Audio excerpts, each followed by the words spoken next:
নমস্কার, আপনাদের সকলকে স্বাগত জানাই চ্যানেল রূপা মুখার্জিতে। জয় কৃষ্ণকালী মায়ের জয়, কৃষ্ণকালী মায়ের আশীর্বাদ এভাবেই আমাদের সকলের ওপর বর্ষিত হোক। যা দেবেন মাই দেবেন, যা করবেন মাই করবেন। অর্থাৎ আজ অবধি যা হয়েছে মায়ের ইচ্ছেতেই হয়েছে, ভবিষ্যতে যা হবে কৃষ্ণকালী মায়ের ইচ্ছেতেই হবে। একটা কথা তো আপনারা অবশ্যই মানবেন যে বিরোধীদের এই যে এত বাড়াবাড়ি, এই বাড়াবাড়ির সাথেও কিন্তু কৃষ্ণকালী মায়ের ক্রমবর্ধমান জনপ্রিয়তা এবং সাধারণ মানুষের কাছে মায়ের যে একটা উপস্থিতি, একটা যে ভরসা বিশ্বাসের প্রতীক হয়ে ওঠা আরও দৃঢ়ভাবে, তার কিন্তু কিছু কমতি হচ্ছে না। অর্থাৎ যারা ক্ষতি চাইছে, যারা মন্দির ভেঙে দিতে চাইছে, করতে দিতে চাইছে না, তুলে দিতে চাইছে কৃষ্ণকালী মাকে এবং উৎখাত করে দিতে চাইছে মঙ্গলা দেবী তথা ভক্তদের বিশ্বাসকে, তারা কিন্তু আদতে কার্যকর হচ্ছেন না।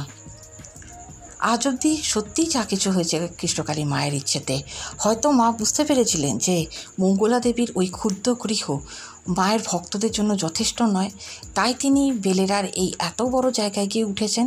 হ্যাঁ, সত্যিই ভক্তদের খুব কষ্ট হচ্ছে, হয়তো মা পরীক্ষা নিচ্ছেন ভক্তদের বিশ্বাসের, ভক্তদের ভালোবাসার।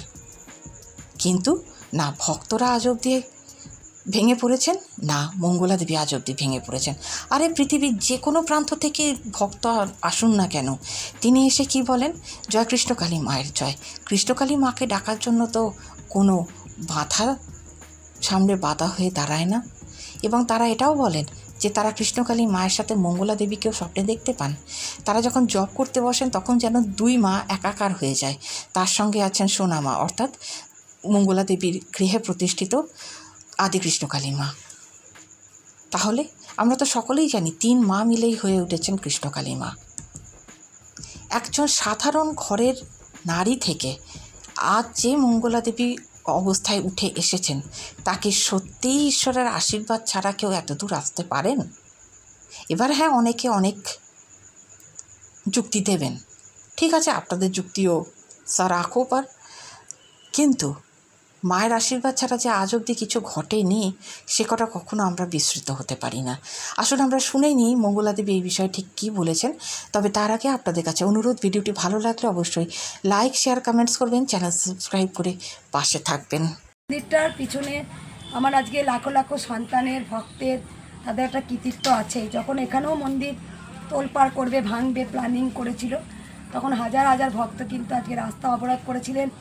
তারপরে তারা সেদিন 10,500 ভক্ত, প্রথম যেদিন মাকে নিয়ে এসেছিলাম, আমি একটা ভিডিও করে ছেড়েছিলাম যে আজকে দিনে মাকে প্রতিষ্ঠিত করব, সেই খবরও চলে গেছে, মানে মাকে প্রতিষ্ঠিত করতে দেবেন না। তারপরে এমনকি আমি প্রচুর তো ভক্ত হয়, দুটো সিকিউরিটি রেখেছিলাম, সেই খবরও দিয়ে দেওয়া হয়ে গেছে। আমাকে ডেকে এইসব বলছে, আপনি সিকিউরিটি রেখেছেন, ওই করেছেন, মানে মন্দির ভাঙবে পুরো একদম। তো তাদেরও পাপে সাজা হচ্ছে। যিনি বলেছিলেন মন্দির ভাঙবো, তিনি আজকে অকেজ হয়ে পড়ে আছেন, মা তো দেখেন। তবে আমি কোনদিন চাই না কেউ খারাপ থাকুক, আমি মায়ের কাছে সবসময় প্রার্থনা করি, মা তুমি সবাইকে ভালো রাখো, আমি কাউকে অভিশাপও দিতে চাই না, তা তোমার বিচার তুমি করে নিও। তা আজকে 10,500 ভক্ত, সেদিনকে সেই শনিবারটা সবাই দেখেছেন ভিডিওতে, কি হাহাকার কান্না কাঁদছিল।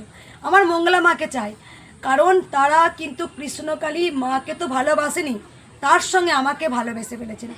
একটু আগে আমেরিকা থেকে এসেছিলেন, দেখলেন ডলার দিল, সে কি বলছে, আমি দেখছি তোমাকে দেখলাম তুমি মায়ের সাথে মিলিয়ে গেলে।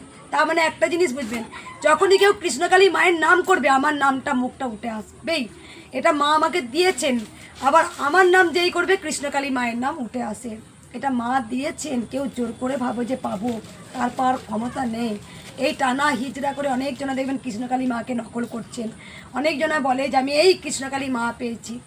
দেখো একটা জিনিস, মা আসার পর এখন সবাই মাকে কপি করছে, যে আজকে কৃষ্ণকালী মা এসছে। আজকে লন্ডন, দুজনাই যে লন্ডন থেকে এসছিলেন, তারা কিন্তু দুজনাই অ্যাডভোকেট, স্বামী স্ত্রী দুজনাই। মানে বুঝতে পারছেন, সবাই কিন্তু এখানে যে আসেন একদম ইয়ে নয়, সবাই স্ট্যান্ডার্ড ভক্তরা আসেন। তারা বলেই দিয়েছিলেন মন্দির যদি করতে না দেয়, মা চারিদিকে ঘেরাও করবো। সেদিন প্রচুর ঝামেলা হয়েছে, আমি ভক্তদের বললাম চাস না। একদিন আমি রাগ করে বলেছি ত্রিশূল ছোঁয়াবো না, তোরা আসবি না। দেখেছো মা, পুরি বাবরি মরাগুলো সব বসে আছে, সব বসে আছে। আমি ইচ্ছা করে আসিনি, ওরা পায়েসে হাঁড়ি উল্টে দিয়েছি, আমি যাবো না, যা সব মর, তোরা আমি যাবো না। 1:30টা পর্যন্ত আমি ঢুকেছি, তখনও ভক্ত ঠাই দাঁড়িয়ে আছে, একজনও যায়নি। মানে ওরা আমাকে এতটাই ভালোবাসে, আমার মঙ্গলা মাকে চাই। কেউ যখন একজন বলেছে যে মঙ্গলা মা আসবে না, আসবে না মানে তাকেও বকতে শুরু করেছে, আমাদের নিজের লোক বলছে তাকেও বকছে। মানে ওরা তখন বলছে আর নেব না। অনেকবার আমাদের মঙ্গলা মায়ের ওপর আক্রমণ করেছেন, আমরা থাকতে মঙ্গলা মায়ের গায়ে আঁচল লাগতে দেবো না। যার জন্য আমরা কৃষ্ণকালী মাকে চিনলাম, যার জন্য আজকে গোটা পৃথিবীর আমাদের এত উপকার হচ্ছে, শুধু ঘরে বসে নাম জপ করে। আমরা নাম জপ করতে কেউ জানতাম না, আমাদের মঙ্গলা মা বলেছে, আমাকে কে বলেছে? স্বয়ং মা বলেছেন। তারপর আমি প্রচার করেছি আজকে কৃষ্ণকালী মায়ের জয়, এই মন্ত্রটা জপ করা যে কোটি কোটি মানুষ সুস্থ, 1 কোটি নয় 10 কোটি মনে হয় মানুষ, পৃথিবী গোটা প্রাণ ছেয়ে গেছে কৃষ্ণকালী মাকে। তাই দেখো ভক্তরা আজকে মন্দিরটার জন্য তারা বলিয়ে দিয়েছে। এবার যদি মন্দির না হতে দেয়, আমরা যেখানে যা যাওয়ার, যেখানে যা করার আমরা তাই করব। আমরা শুধু একটাই যুদ্ধ, মায়ের মন্দির। সবার যেন আশীর্বাদে আর মায়ের আশীর্বাদে যেন মন্দিরটা গড়ে তুলতে পারি। মায়ের কাছে এই প্রার্থনা করি, মা তুমি সবাইকে ভালো রাখো। আর একটাই মন্ত্র, জয় কৃষ্ণকালী মায়ের জয়। মায়ের যে এই জয় জকার কেউ আটকাতে পারবে না। তা হরিদাসের কথাটা কালকে দেখছি, হরিদাস তাই হরিদাসের ছোটোবেলাকার মা বাবা মারা যান, মুসলিম ঘরে মানুষ হয়। তা হরিদাস ছিলেন কিন্তু স্বয়ং ব্রহ্মা। একবার ভগবান শ্রীকৃষ্ণ গোকুলে তিনি লীলা করছেন, ভগবান শ্রীকৃষ্ণ গরু ভালোবাসতেন, বাঁশি বাজাতেন, গরুরা নাচতেন, খেলতেন। একবার ব্রহ্মা কী করেছে, এ নারায়ণ কী করছে এখানে, কোনো সময় পর্বত তুলছে, কোনো সময় এই লীলা করছে, একটা কাজ করি গরুগুলোকে আটকে দিই। ওই যে গরুগুলো আটকে দিয়েছে জীবকে, তখন ব্রহ্মাকে ভগবান শ্রীকৃষ্ণ বলে যে ভগবান শ্রী তুমি যা কর্ম করেছো তোমার কর্মের ফল তো ভোগ করতে হবে। তা তখন স্বয়ং ব্রহ্মা কিন্তু ওই হরিদাস হয়ে এলেন। তিনি ছিলেন, তিনি ছোটোবেলায় মা বাবা মারা যান, তারপরে তিনি মুসলিম ঘরে মানুষ হয়।